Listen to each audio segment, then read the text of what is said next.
Ok, la palabra de Dios nos dice que antes nosotros estamos muertos en nuestros delitos y pecados, conforme a Efesios 2.1.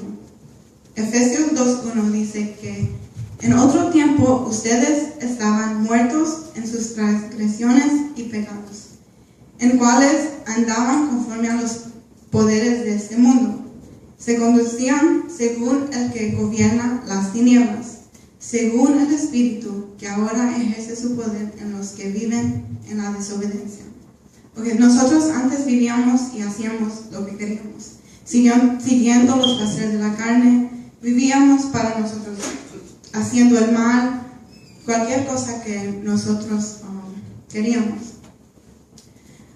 Cuando uno está en pecado, no nos podemos acercar a Dios. Dios no trabaja con el pecado. A Él no le agrada el pecado. Podemos ir a Salmos 5, 4 y Salmos 5 y leer versículos 4 y 5.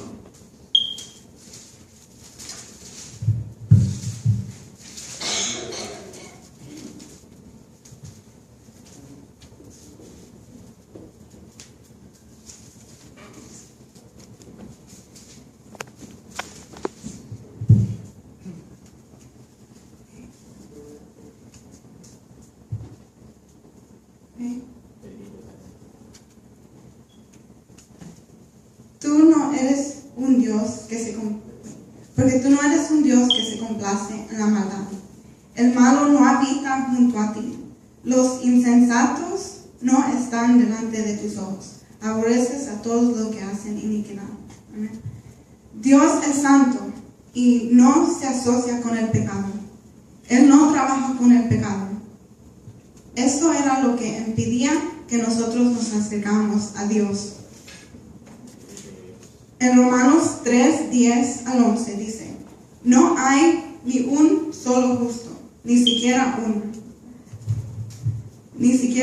No hay nadie en entienda, nadie que busque hacer que, porque vivíamos en pecado y el pecado no le agrada a Dios, no podíamos acercarnos a Dios. Él se daba la vuelta y no podíamos venir a Él y tener como una relación con Él. Vivíamos en la desobediencia. En Romanos 3, 22 al 24 dice: esta justicia de Dios no hay distinción, pues todos han pecado y están privados de la gloria de Dios. Aquí dice de nuevo que todos han pecado y están privados de la gloria de Dios. Pero por su gracia son justificados gratuitamente mediante la redención que Cristo Jesús efectuó. Aquí nosotros estamos hablando de la justificación. Murió por nosotros para que nosotros pudiéramos tener la vida eterna, ser justificados. Romanos 5:12: por medio de un solo hombre el pecado entró en el mundo, y por medio del pecado entró la muerte. Fue así como la muerte pasó a toda la humanidad, porque todos pecaron.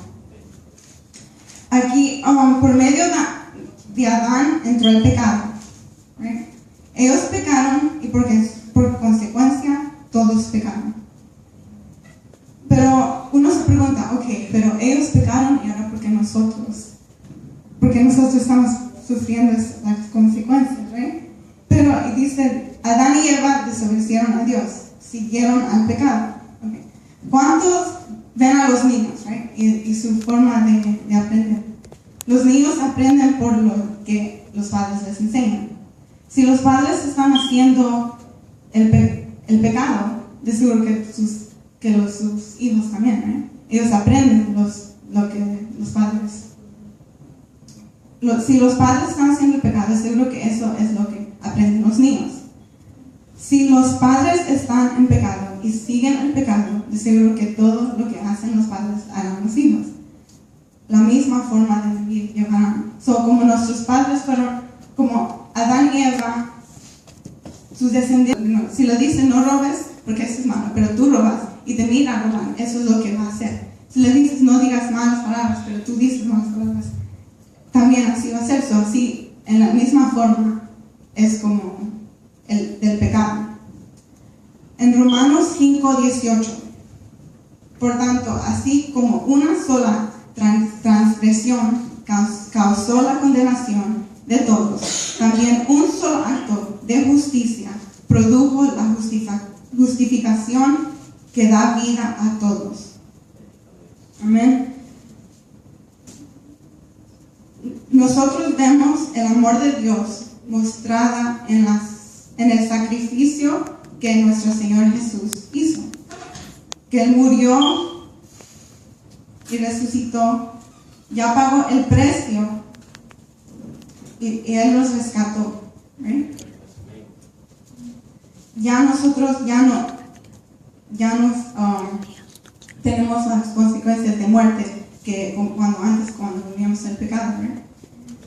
Ahora tenemos la vida eterna, fuimos justificados. ¿Amén?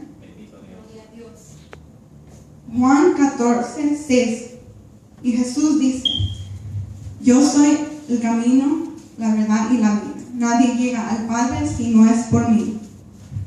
Jesús murió y fuimos justificados. Romanos 5:1, que es el verso que estamos estudiando. En consecuencia, ya que hemos sido justificados mediante la fe, tenemos paz con Dios por medio de nuestro Señor Jesucristo.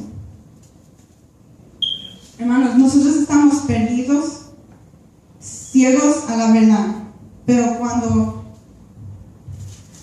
creemos en Jesús, cuando creemos en ese sacrificio, cuando tenemos fe que Él hizo eso por nosotros, nosotros somos justificados. Él nos limpia, nos hace justos. He makes us righteous. Nosotros, nuestra paga era muerte. Ya estamos en condenación. ¿Right? Pero Jesús, cuando vino a hacer eso por nosotros, Él nos limpió y nos dio libertad. No significa que dejamos de ser pecadores, pero ahora conocemos la verdad. Y la verdad que la encontramos aquí produce vida, crecimiento y ya no estamos vendados. Ya conocemos lo que Dios quiere de nosotros, conocemos que Él quiere lo mejor para nuestras vidas. Y Él nos empieza a cambiar y nos empieza a cambiar y crecemos en su palabra y Jesucristo. Si nosotros creemos, somos justificados. ¿Amén? En ese tiempo, por medio de muchos problemas, empezó a entrar un gran odio en mi corazón, un odio, rencores que ustedes no tienen idea, ¿no? Entonces, mucho menos iba a haber fe y amor y paz. Entonces, Dios escribe aquí que nuestro adversario, Dios, como león rugiente, anda buscando alrededor a quien devorar. Y hay momentos en los que solo queremos divertirnos y no somos conscientes del peligro. Nos alejamos de Dios en busca de placer. En este caso, quizás, sí, me alejé de Dios, pero me alejé de mi familia porque, por ejemplo, en mi caso, estaba la responsabilidad misma en mi vida y nadie iba a hablar por mí. Entonces, dice, hay momentos en los que solo queremos divertirnos y no somos conscientes del peligro, nos alejamos de Dios en busca de placer, hasta que llegan las consecuencias de nuestras decisiones y claro, corremos tratando de escapar, buscando la salida. Corremos desesperados mirando hacia los problemas que son, viendo que la situación está aún más peor de lo que pensamos que nosotros íbamos a salir, pero nos hundimos más. Pareciera que ya las cosas se vienen poniendo peor de lo que estaban. Estando ahí nos domina el miedo, la angustia, el temor y bueno, vienen muchas preguntas. hasta que llegamos a un momento en que, bueno, nos rendimos, le pedimos a Dios.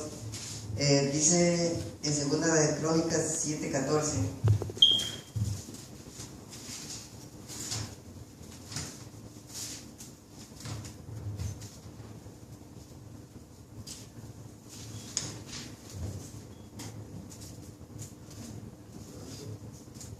Dice: si mi pueblo se humillare, sobre el cual mi nombre es invocado, y oraren y buscaren mi rostro, y se convirtieran de sus malos caminos, entonces yo iré de los cielos y perdonaré sus pecados y sanaré su tierra.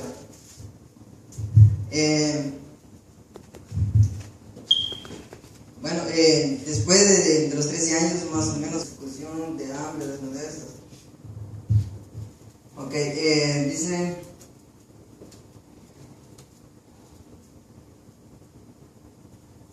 ya después de todo eso, pareciera que habíamos vencido, pero claro, no fue con nuestras fuerzas. Fue Dios quien nos sacó del hoyo de desesperación después de habernos salido de su presencia. Ahí nos damos cuenta que Dios no nos abandona, que Él nos ama y que lo único que quiere es limpiarnos y sanar nuestras heridas. Bendito Dios. Y no nos va a desechar de su presencia porque Él nos ama. La segunda parte del versículo: no te desampararé ni te dejaré. De manera que podamos decir confiadamente: el Señor es mi ayudador, no temeré a lo que me pueda hacer el hombre. Saben que el estudio se trata de José, pero yo no quise leer mucho la parte de la Biblia, yo me adelanté bastante, como lo sabrán, yo me adelanté varios versículos, pero empezando que Jacobo tenía 12 hijos, y uno de ellos, José, era muy querido por él. La Biblia nos dice que era querido porque nació en su vejez, pero si leemos detenidamente el pasaje o la escritura como está escrito, yo creo que era querido por su padre, porque Dios había puesto algo especial en ese varón. Amén. La escritura dice que lo amaba más por la vejez en que él había engendrado ese hijo, y probable como seres humanos, como carne, es posible, pero también si nos vamos a ver pasado la palabra de Dios, en lo que la Biblia nos dice, creo que Dios tenía algo especial. Se requiere de mucha paciencia y de mucha delicadeza. Podemos entender que Dios estaba preparando a José para algo especial. Dios estaba preparando a José, le estaba dando paciencia o valentía, sabiduría, pero Dios lo estaba preparando. A todo ser humano que Dios llama, primeramente lo prepara. A José lo preparaba en el campo con aquellas ovejas, porque tenía un camino largo que recorrer José. Más adelante dice que José tuvo un sueño y lo contó a sus hermanos.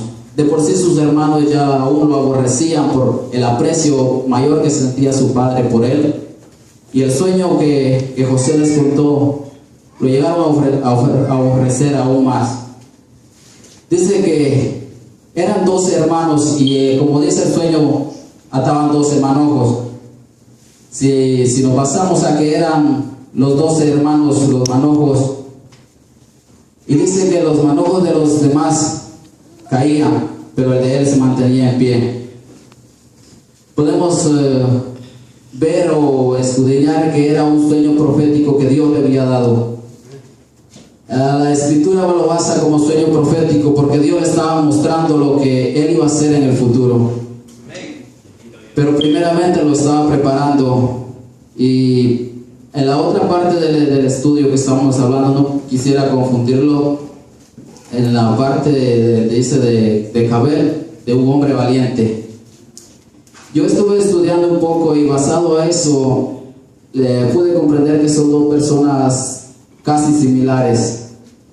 El Caleb, que era un hombre muy valiente, dice que ellos fueron y lo mandaron a poseer un terreno, un territorio, la tierra que Dios les había prometido. Y mucha gente de los que iban con ellos miraban cuánto problema, cuánto obstáculo tenían para obtener lo que Dios les había prometido. Pero tenemos que entender primeramente algo, que cuando Dios promete algo, Dios te da algo, no importa lo que veas.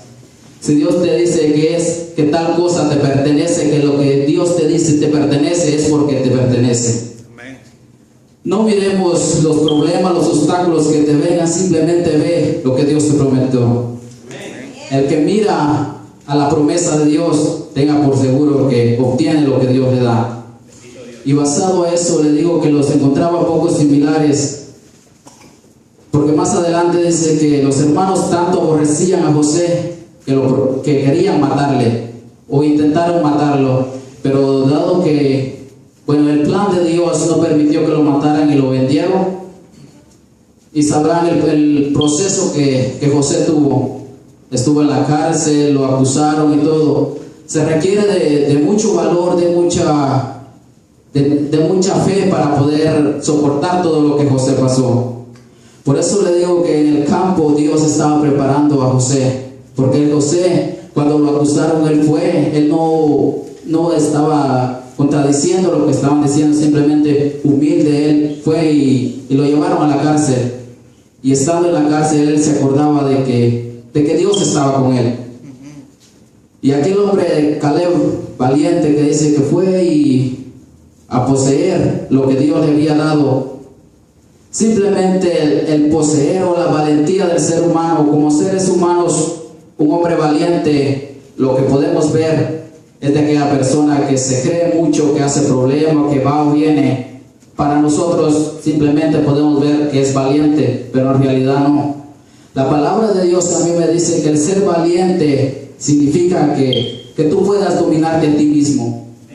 El ser valiente significa que tú siempre puedas dominar tu cuerpo. En el cuerpo el ser humano tiene muchos problemas, dificultades, tiene muchas cosas que le impiden seguir a Dios. Pero el que es valiente, no le importa el problema, la situación que tenga, él permanece en la palabra. Dice que el verdadero valiente es aquel que no importa los deseos de la carne, sino que persevera en la palabra y se mantiene fiel. Ese es el verdadero valiente. Por eso yo lo comparaba con José, porque se mantuvo en la palabra, estuvo fiel. Él no importó el tiempo que haya pasado, pero confiaba en que Dios un día lo iba a sacar. Y por eso es que la valentía del cristiano o del ser humano debe ser permanecer en la palabra de Dios. No se dejen llevar que porque digan que aquella persona es valiente porque hace tal cosa u otra. En realidad esa no es la valentía. La valentía que desee tener es que no importa el deseo que su cuerpo tenga, no importa la circunstancia, sino que pelee y trate de estar en la palabra del Señor. Trate de estar en su casa para que vea que eso es el valiente del que Dios se agrada. Si podemos ver cuando acompañaron a Cabel, habían otras personas con él y vieron que había muchos gigantes, personas grandes que no podrían a simple vista con él, pero él, confiando en lo que le habían dado, en lo que la palabra de Dios le decía, les dijo que llegaría el momento en que ellos se lo comerían. Él no pensaba pelear por sí mismo en lo material, simplemente él sabía que el ejército de Dios estaba siempre con él. Por eso él dijo que irían y a los que estaban, a los gigantes se los comerían, porque él confiaba en quién estaba con él. Él sabía que si él ponía la confianza en Dios, no había gigante, no había nada que le estorbara, porque sabemos que el único gigante que permanece es Dios. Es el que está sobre todas las cosas, y el que en él confía está también sobre las cosas.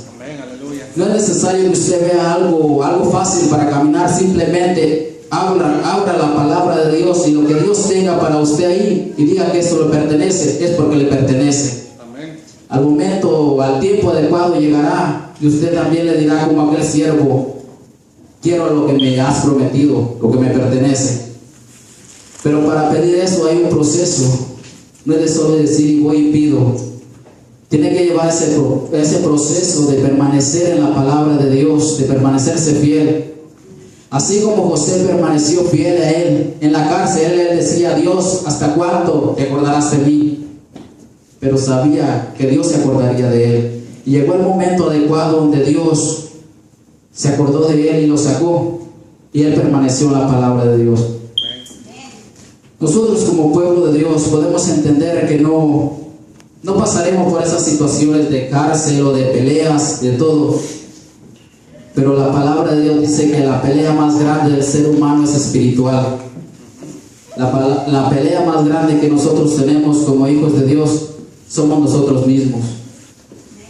El problema siempre es en nuestra carne, nuestra mente. Y cuando lleguemos a ser unos hombres valientes, es que podemos dominar nuestra mente. El que domina la mente sabe que domina el cuerpo. Y si el cuerpo está bajo la palabra de Dios, el espíritu va a ir creciendo y permanece arriba. Para que seamos unos hombres valientes, tiene que menguar nuestra carne y nuestro espíritu. También de José, la segunda parte, y también de Abigail y de Nabal. Estos tres personajes son, nos dan un mensaje bueno. Son personas de diferentes caracteres. Y podemos ver que, como dijo el hermano, José es un hombre de carácter, un carácter bueno, un carácter que es conforme al corazón de Dios. Y él estuvo, como dice al principio, que fue vendido, fue encarcelado, fue acusado justamente de cosas que nunca hizo. Y él siempre mostró el carácter que tenía, siempre agradando a Dios, haciendo las cosas que a Dios le agradan. Pero como podemos ver, no es fácil hacer las cosas que a Dios le agradan, porque como él fue acusado, es difícil cuando uno es acusado justamente de algo que no hizo, y mantenerse firme y no reaccionar,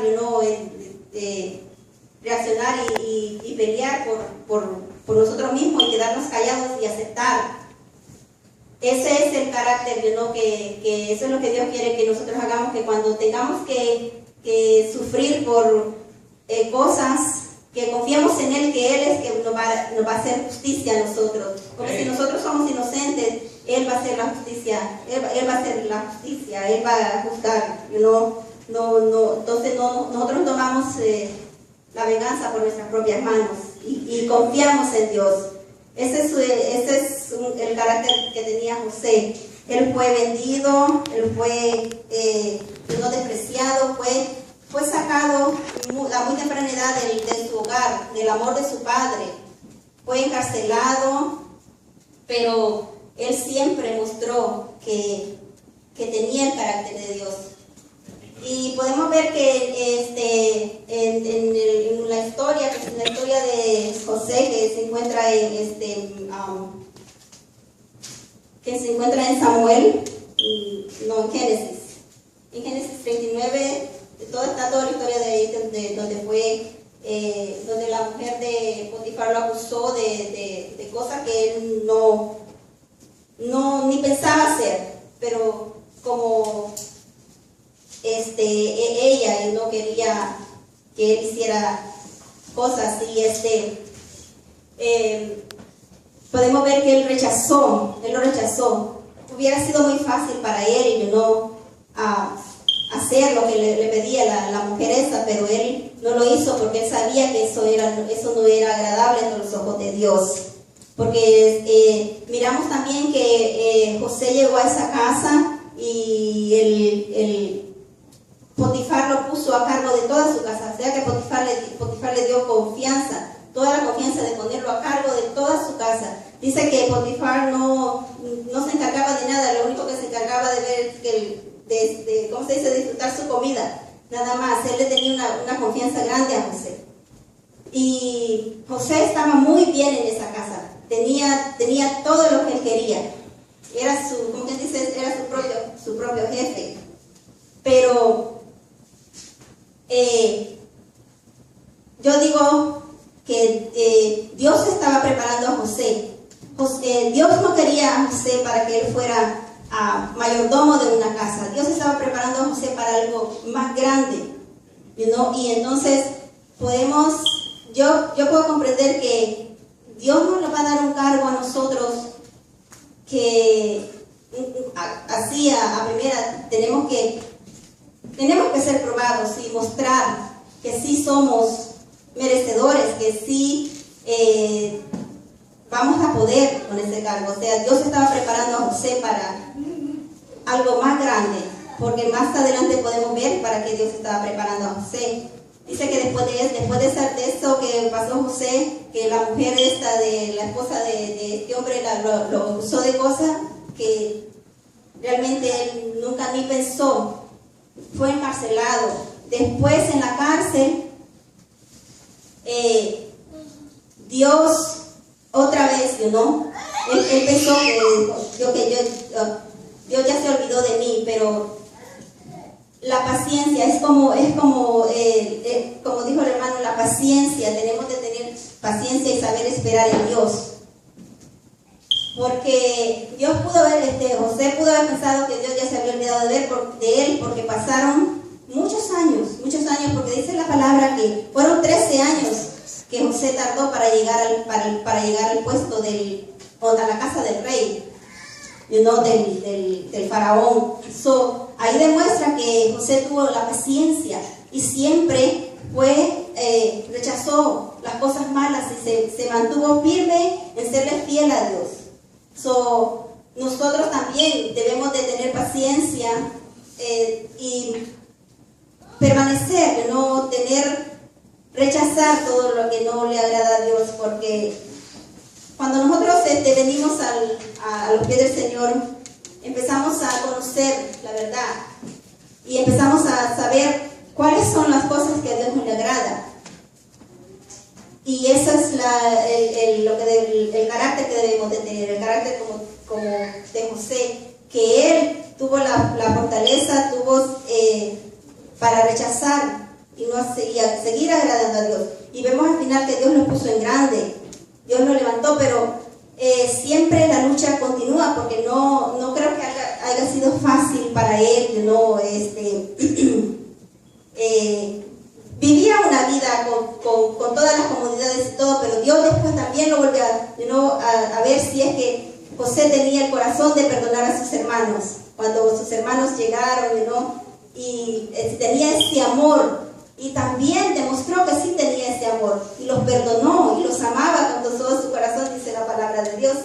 Ese es el carácter que Dios quiere que nosotros tengamos, un carácter que perdonamos, que tengamos paciencia para esperar. Eso es lo que Dios quiere. Dios estaba con José siempre y él era el que lo fortalecía. Bendito Dios. Y en la segunda historia de una mujer que dice que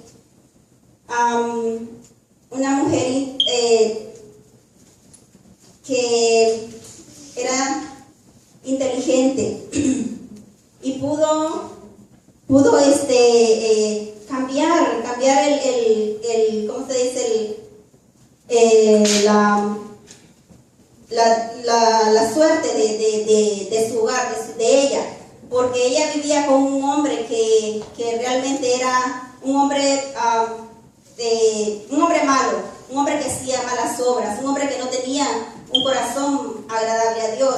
Y es difícil para una persona que es como ella, que dice la palabra de Dios que era una mujer inteligente y que tenía un corazón agradable a Dios, vivir en compañía de una persona que es todo lo contrario. Y ella pudo cambiar la suerte de este hombre, porque podemos ver en la historia que dice que ese hombre desagradó a David, al rey David, y el rey David, por causa de él, el rey David estaba a punto de cometer un error también, porque él se iba a coger la venganza en su propia mano, por su propia mano, y esa mujer tuvo la sabiduría y la inteligencia de hacerlo cambiar de manera de pensar. Entonces podemos ver que nosotros así también debemos tomar decisiones correctas a tiempo, siempre buscando la manera de agradar a Dios, y vamos a tener la recompensa. O sea, Dios siempre nos va, si nosotros somos justos y hacemos las cosas que agradable es a Él, que sea lo que Él dice. Él no nos va a pagar injustamente. Pero otra cosa es de que esta vida no es fácil, hermanos. Tenemos luchas, tenemos pruebas. La palabra de Dios está ahí, podemos coger todos esos ejemplos, esos mensajes, pero la vida es la vida que estamos viviendo. Y esos son mensajes que debemos coger y guardarlos en nuestro corazón. Y en esos momentos que necesitamos esa fortaleza, acordarnos y tomar las decisiones correctas. Pero que la lucha es a diario. Nosotros no. Jesucristo vino, murió por nosotros y ahora podemos, tenemos ese privilegio de ser diferentes, de ser llamados hijos de Dios, como dijo el hermano el otro día, que es un privilegio, no es cualquiera, no todos somos hijos de Dios. Nosotros tenemos ese privilegio de ser llamados de Dios cuando venimos y aceptamos a Jesucristo, el sacrificio que Él hizo por nosotros. Pero la lucha es diaria.